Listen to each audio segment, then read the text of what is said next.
Hey guys, how's it going? So we're now all the way up to the ninth installment. I think it's the ninth installment. Is that right? I'm starting to lose track here, which is no surprise to anybody who has seen any of my ranking videos, but I am pretty sure this is the ninth installment, and we're going to be talking about what is my favorite Capitol album, where I feel Capitol really got it right. And I know this is going to be a very controversial episode just because I think fans in the US are divided.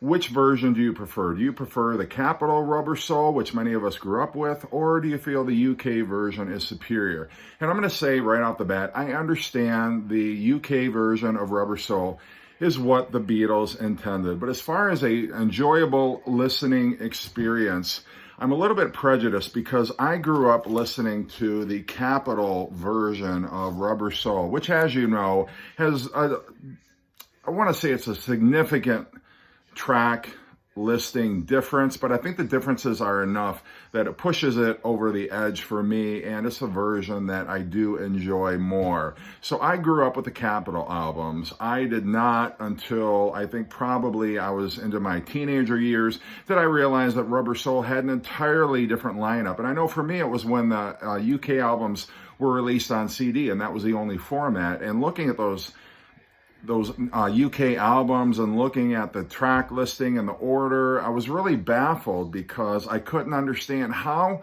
the hell is Drive My Car on Rubber Soul? Rubber Soul is supposed to be a folk rock album. Why is What Goes On here? What the hell is If I Needed Someone doing on Rubber Soul? It was one of those things where it was hard for me to wrap my head around, and I was so accustomed to listening to the songs this way that it took me a long time to finally appreciate that album the way it was intended. Now, a little bit of background, my history with this album. So I have an uncle who's a huge music fan. I used to go over to his house and listen to his music collection. And I think a large reason why I'm such a fan of records and vinyl and the Beatles and all the music that I like is because of my uncle. So I'm going to give him credit right off the bat. And he told me when I was getting into the Beatles, he's like, you have to hear Rubber Soul. You have to hear Rubber Soul. It is incredible. And so he took me to the record store one day and he bought me, it was actually this copy. This is the late 70s press. You got the Capitol logo right there. And of course, the track listing starts off with I've Just Seen a Face, which was a leftover from the UK Help album. And it's such a brilliant album opener. Hearing it in isolation, you wouldn't necessarily think of it as, oh, this is a natural album opener, but it just sets the mood of this as a folk rock album. And to put it in kind of historical context, you had Bob Dylan, who was having that mixture of folk music and electric, starting with the Bringing It All Back Home album in early 1965. You had kind of the Simon and Garfunkel Sounds of Silence song, which had been taken from an acoustic version into like this folk rock masterpiece. It's not outside the realm of exaggeration to think that an album in late 1965 would start with what is essentially an all acoustic song like that. So I think it works so well, and it definitely, like I say, sets the stage of this as a contemporary folk rock album. And then you go right into Norwegian Wood with that sitar, which had to have blown people's minds back in the day because there was not a sitar on a pop album before Norwegian Wood. So to hear that, I have to think people who are hearing it for the first time were like, what is that? Is that some kind of weird guitar tuning? Is that some weird stringed instrument that we're not aware of? I can't even imagine. I would love to kind of travel back in time and see people's reaction to that particular song. And Norwegian Wood is basically a confession, John confessing his infidelity through song. Because, of course, the Beatles being as famous as they were, they had a lot of groupies who would follow them on tour, and John was certainly not above indulging in that little bit of I guess you could call it maybe a perk to fame. Then you've got You Won't See Me, which Brian Wilson, you know, if you're a Beach Boys fan, you know, Brian Wilson, this was the album that inspired Pet Sounds. Brian Wilson heard the US version of this album and was entirely blown away. Just the fact that it was quality from song to song. There was not a bad song on this entire album. And so he was inspired after listening to this that he wanted to make a Beach Boys album that was as solid from start to finish as Rubber Soul was. And one of the tracks that he pointed to that blew him away was You Won't See Me, that kind of ascending and descending chorus line that you have there. You've got a great George track, Think for Yourself, which starts, you know, he's starting to incorporate some of his deep thinking philosophy into the lyrics of that song. Then you've got The Word, which is a great mid-60s rocker. And then one of, I think, Paul's finest ballads, which is Michelle. And that is side one. And that's the side that I grew up with. And then on side two, you've got It's Only Love, which was another track that was left over from the UK Help album. You've got Girl, which, you know, John incorporating kind of an interesting acoustic melody to that. You've got the tit background vocals, the inhale of breath during the chorus, which was very unique.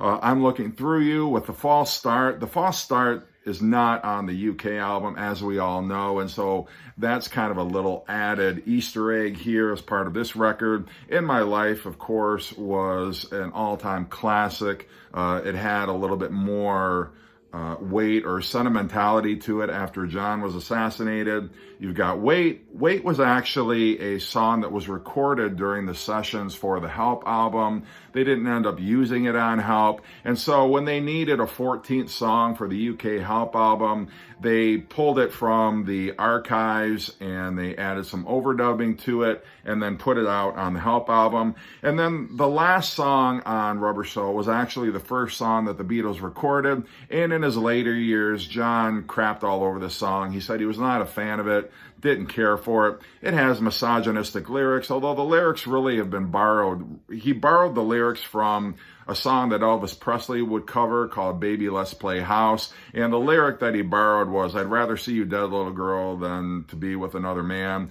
And then he kind of used that as the jumping off place for the rest of the lyrics. But this is just a phenomenal album, whether you like the UK version or whether you like the US Capitol version. Now, I do want to talk a little bit about the cover of the album. This picture was taken by Robert Freeman, who, of course, had done the photographs or the front covers for the last, well, dating back, I think it was about the last 4 Beatle albums. And this is what the original picture looked like. The Beatles had done, like, they just bought this new clothing, this new hip clothing, and so they all gathered together at John's house.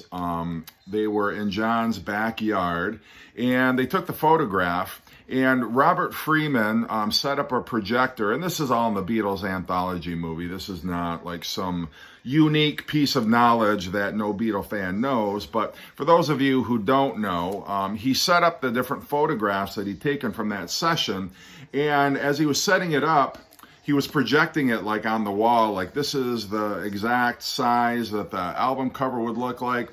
Well, the photograph like fell, and it elongated the image of the cover, and the Beatles saw that and they said, we want it like that. Can you make it look like that? It like stretched the image out. And so that's how we got the image that this is really kind of, you know, the way that the photograph was positioned, and then, you know, it got elongated. But I always thought that was like a very cool story. And then these back photographs also were taken by Robert Freeman. There's actually a great picture book, if you can find it, where you can see all of Robert Freeman's photographs of the Beatles. But these are all Robert Freeman pictures that he would use. This would, of course, end up on the cover of Revolver. And I think these are pretty, Beatles are looking pretty cool. You got Paul McCartney smoking a cig on the back there, which I remember growing up thinking, the Beatles smoke? But anyway, there's no mistaking that Rubber Soul is just a masterpiece of an album. And I've always gone on record and said I prefer the Capitol version. And it's because it's what I grew up with. I feel like it hangs together well as a folk rock album. And, I'm not a big fan of What Goes On. It's okay, but I don't feel like it fits in well. And who am I to say? And I know there's going to be people commenting, well, you weren't one of the Beatles. Well, it should be the artist that dictates how the album flows. Look, I understand all that, but just in terms of my own personal opinion, I'm glad What Goes On is not on here. I'm glad If I Needed Someone is on here because it kind of disrupts the mood and the atmosphere that is established by the songs that replace those. I've Just Seen a Face and It's Only Love. I feel because they were recorded so closely together, the Help sessions and the Rubber Soul sessions, they integrate pretty seamlessly. And to me, it just hangs together better as an album. It just does. But I will show you the copies that I have. This was, of course, the 70s copy that I owned. I've got this. This is my mono copy, still in the shrink. For people who like that kind of thing. But it really is in great shape. I'm pretty proud of the fact that I was able to snag that for about $30. This is and this is also in fantastic shape. I do have to say, I'm so proud of my Rubber Soul copies because the corners are sharp. There's no ring wear. It looks like, these albums really look like somebody never took them off the shelf or played them. So I love that one. And then this one, on here, there's different versions of this. Like you've got the new improved full dimensional sound banner here kind of embedded into the actual picture. And on this version I've got, it's on the border here. So I'm not sure why. And I don't even remember what label is this even on. I haven't opened it up. Oh, it's on the Apple label. So I guess when they did the Apple pressings of this for whatever reason, they decided to do that. This one, not so much great shape, as you can tell, but I don't care. Just interesting to have that different pressing and that different label. I'm all about getting as many copies as I can. And then this version, I'm not sure what this one is either.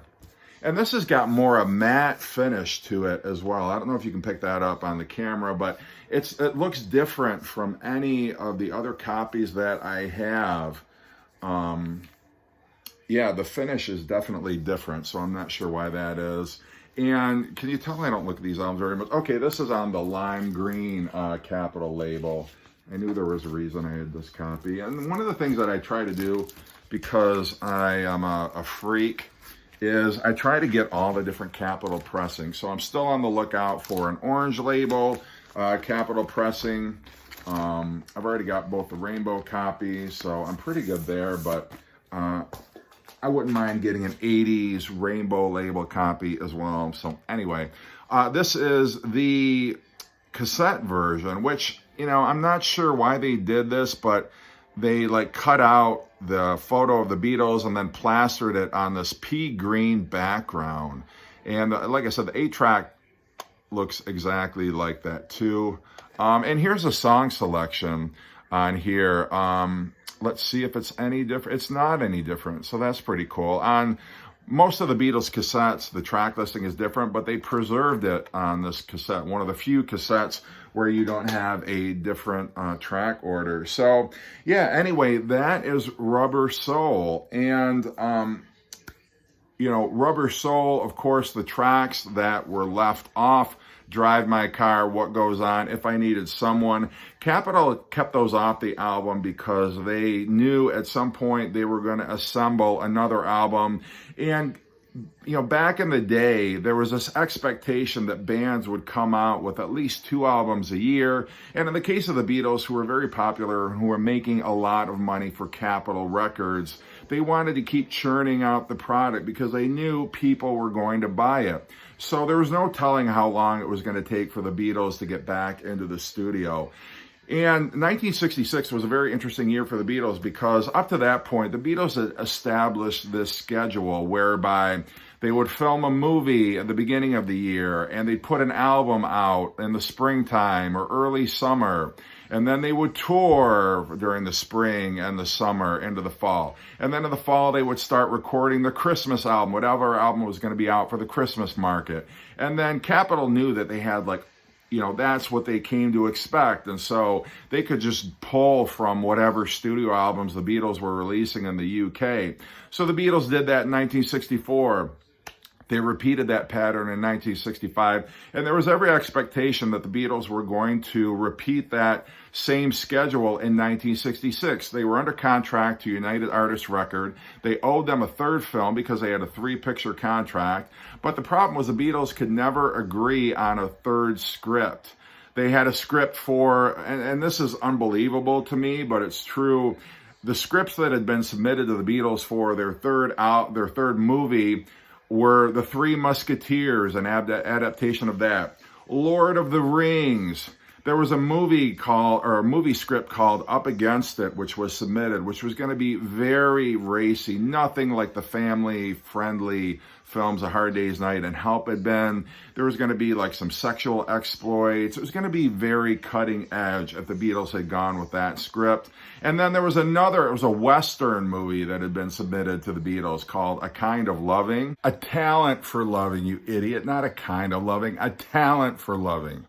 That the Beatles were going to do like a whole Western themed type movie, which the Beatles were not happy with any of it. They didn't want to do A Hard Day's Night again. They didn't want to do Help again. So 1966, already kind of like when they weren't going into the movie making mode in early 1966, that actually allowed them more time to experiment and play around in the studio to make the Revolver album. So anyway, I'm not sure why I'm talking about that in this Rubber Soul episode, except to say, Rubber Soul was kind of the end of that classic Beatles era where they would put out 2 albums a year, go on tour, have a movie. Like, John had written a book in 64, written a book in 65, but he didn't write a book in 66. So, 65, that was kind of the end of that classic Beatlemania period. But Rubber Soul is such a great album. And I also have to say, and I didn't really touch on this before,